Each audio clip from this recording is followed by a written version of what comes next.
All right, welcome back to the channel. Errol Spence Jr. clowns Leonard Ellerby and Maurice Lee over these claims that Maurice Lee is making about Errol Spence Jr. That Maurice Lee is going to be the next fight for Errol Spence Jr. Let's talk about this because it's pure comedy, man, but it is worth looking at. Let's do so in this video.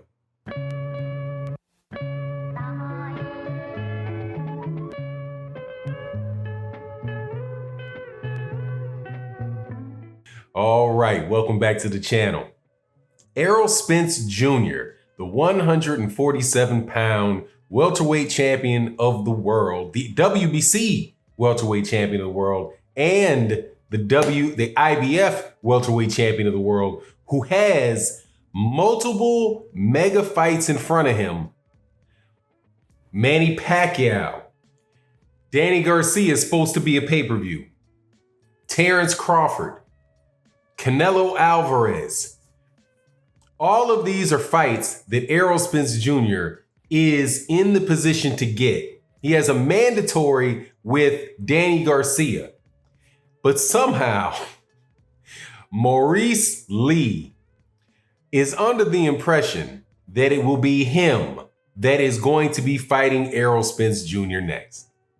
Now, in response to this, and there's been a lot of trolling going back and forth, no, not back and forth, really, more for Maurice Lee. Because now, if you've not heard of Maurice Lee, do not feel as if you are behind the times or that you are behind where don't know something that a lot of other people know. I had never heard of Maurice Lee until all of this started. So I looked up Maurice Lee and I was like, okay, man, what kind of fighter is this guy? Maybe he's a good up-and-coming fighter. No, Maurice Lee, I won't even give you his record. You can go to BoxRec for the record. Maurice Lee is aspiring to be a journeyman. That's where I would put him. He's not a champion. He's not a contender. He is not a gatekeeper. He is not a prospect. He is, maybe he is a journeyman. Maybe that would be the best way. Somebody that's just going to fill in the roster. Not the level of fighter of a Carlos Ocampo, who was Errol Spence Jr.'s first defense of the IBF. Not the first defense of the IBF title, but the first mandatory defense of the IBF title. He's not on the level of that guy. He's not even on the level of, say, like a Luis Collazo or a Josecito Lopez or an Andre Berto. Matter of fact, I think the chances of Errol Spence Jr. versus Andre Berto are bigger than a fight between Errol Spence Jr. and Maurice Lee. So Errol Spence Jr. Responds to Maurice Lee and says, hey, man, or to Leonard Ellerby and Dwayne. I think Dwayne is the cousin of Floyd Mayweather Jr. and one of the guys who was always in the corner for Floyd Mayweather Jr. during his fights, who's since started training fighters that are represented by Mayweather Promotions. I know that I believe that he had actually managed Mickey Bay, right? Like managed Mickey Bay and his cousin promoted Mickey Bay. It was something that when I was informed about that, I thought was like a serious ethical issue. And I thought it was against the Ali Act. But hey, man, who am I, right? Regardless, Maurice Lee must be managed by Dwayne. And forgive me for not knowing his name. I'm sure a lot of people in comment section remember his last name. I don't recall it at this moment. So forgive me. And Leonard Ellerby. So he pointed it towards he and Leonard Ellerby, right? And tells us, man, somebody needs to tell Leonard Ellerby stop lying to this boy. Because that's pretty much that's not the only explanation for the lie. Now, I personally, this is what I believe. I believe that this is nothing but another version of the internet trolling that that boxing channels get, where you make a video about somebody else that might have a bigger following than you and hope that your name will get out there and people will go look at your videos and they'll start paying attention to the things that you do.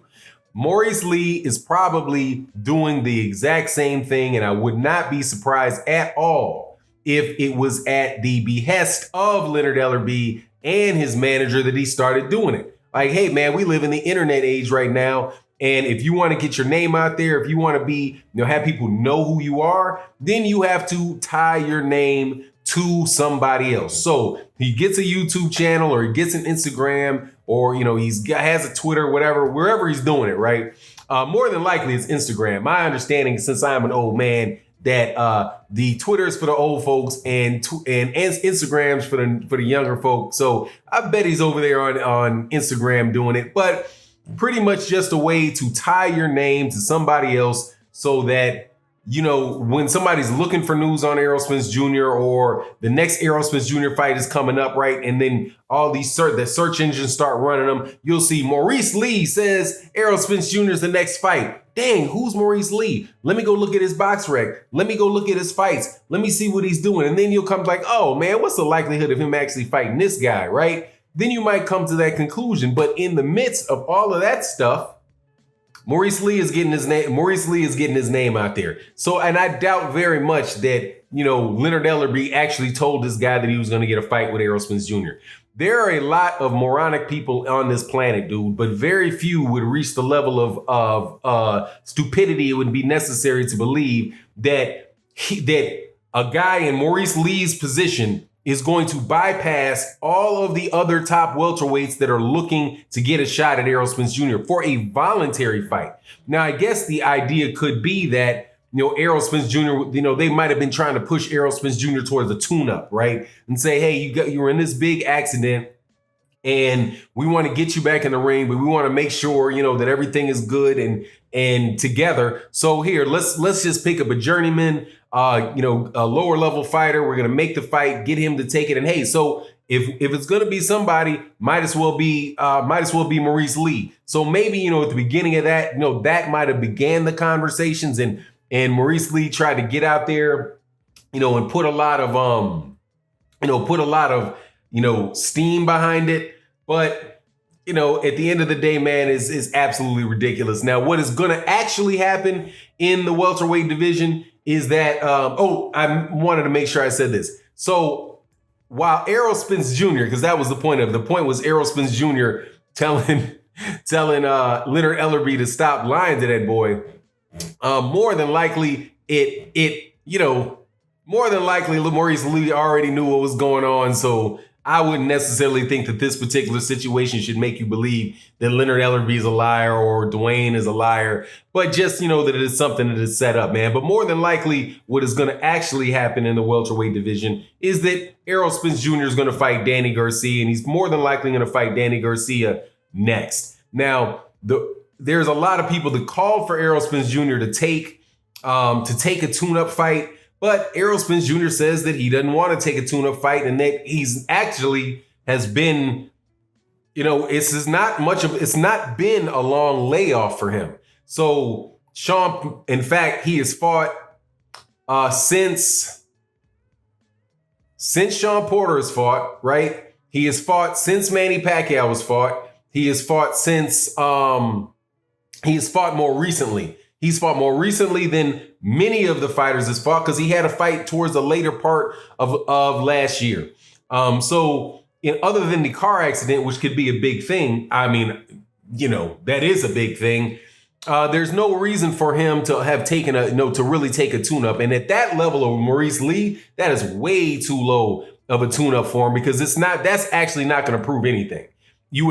I think that you would have to, take somebody, if he was going to take a tune-up against, he would have to take a tune-up against somebody that was more along the lines of, like I said, like a Luis Collazo, maybe a Josecito Lopez, somebody that is going to actually that has the ability to press him, but doesn't necessarily have as versatile a skill set where Errol Spence Jr. just can't get out of trouble all of a sudden and just start boxing if for some reason he doesn't feel in close. Or if he's having some problem with his footwork, fighting on the outside, he can't just move in and beat the guy up. But, it's going to be interesting to see what happens this year with this welterweight division, with the whole, virus thing and fighting behind behind closed doors. It's going to be interesting. And I do believe, though, as far as Maurice Lee is concerned, that under this circumstance, there more than likely will be good fights that he might be able to get because of the fact that there's no ticket sales. That means the revenue's not going to be as big in fights. So, I'm not necessarily a believer that is, because, promoters need to make their money back or need to, make money for the year, that they're going to put on great fights that are going to get more people to buy television fights. More than likely, these guys are going to do things where they're going to get the television revenue, right? They're going to negotiate the television revenue, and then they're going to work backwards from there and make sure that they get a good amount of profit off of the television, off of the whatever the television revenue is. And that means that they have to pay fighters less. And if you got to pay fighters less, then you got to find fighters that like that smaller amount of money. You would have to get a Maurice Lee versus getting a Josecito Lopez, right? So there might be, openings for him as a result of it. It's just not going to be, it's not going to open up and get him an Errol Spence Jr. fight. But that's my take on the matter. You let me know what you think in the comment section. And with that, I'm out. Peace.